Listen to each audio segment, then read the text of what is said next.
And tonight, we'll see who a lot of people feel like is the best team in the country this year, and that is Purdue. And they are favorites to win the Big Ten, and I think Purdue probably ends up winning the Big Ten this season at 2-1. Purdue's just, they're built to win in the regular season because of their depth, because of their chemistry, because they have so many veterans on their team, so many upperclassmen. Braden Smith and Fletcher Lawyer have truly been starting all 4 years for Purdue. Trey Kaufman-Wren's been starting for this team since he was a freshman as well. I mean, they are loaded. They really don't have many holes, and they also have one of the best home courts in college basketball. This Purdue team kind of reminds me of like when Bill Self had those Kansas teams rolling, and they just won the Big 12 regular season title every single year. They never lost at home. They were always the best team, and they just win the league, and that's kind of what I think Purdue's going to do this year. So I do like Purdue at 2-1. Some of the other teams, though, let's talk about Michigan. They dropped 121 points yesterday in their first game against Oakland. They had 8 guys that are going to score this season. They play 8 guys, and they can all drop buckets. They're all really good. Yaxel Landenborg leads the way, the transfer from UAB.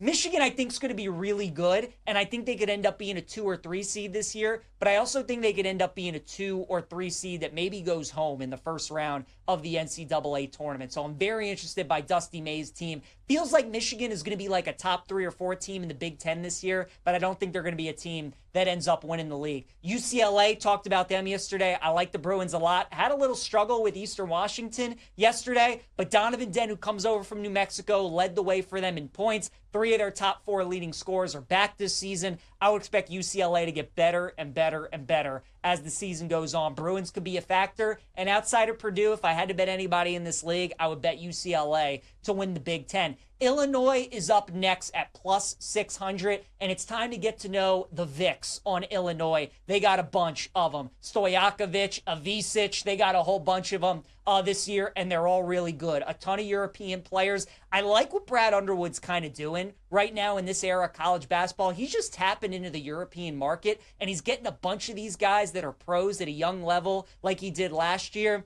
And, you know, I think it's going to work out for him. And I think Illinois' team is going to be very similar to what we saw last year, where their ceiling is very high. And there are going to be some nights where Illinois looks like they can beat anybody in the country, but I don't think the consistency is going to show up on a nightly basis. So because of that, no interest in betting Illinois to win the Big Ten. Ohio State is interesting because outside of Purdue, they're the only team in the Big Ten that returns 3 double-digit scores from last year.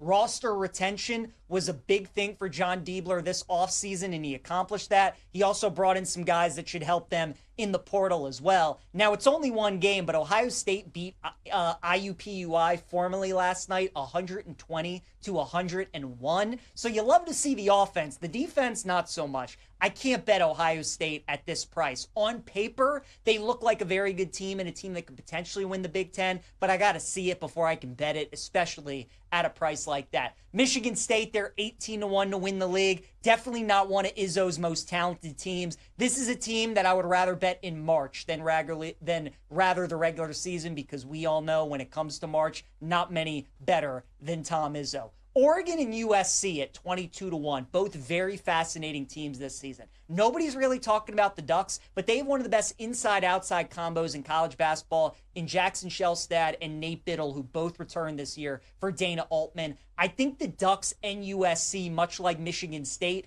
teams I would rather back in March rather than bet in the regular season. But keep an eye on the Ducks this year. I think they could be pretty good. And USC, man, Eric Musselman went into the transfer portal, and he got some guys that if they can gel, they could be really good. Rodney Rice comes over from Maryland. He was part of the Crab Five last year. Chad Baker-Mazzara, that pest at Auburn, he's now at USC. And then Musselman got a couple of 5-star freshmen that are pretty good as well. So USC, not a lot of people talking about them. Maybe keep an eye on the Trojans this year. And then the other team worth mentioning in the Big Ten, if you were to take a long shot with anybody on the upside, on the potential, I think without a doubt it's got to be Iowa at 30-1, and it's because of their head coach and Bennett Sturtz, who comes over from Drake. Both of those guys. Sturtz is one of the best players in the Big Ten and one of the best guards in the Big Ten, but McCollum is, I think, one of the rising stars in the college basketball coaching profession. Last year, Drake ran the slowest pace in college basketball, the slowest adjusted tempo according to KenPom.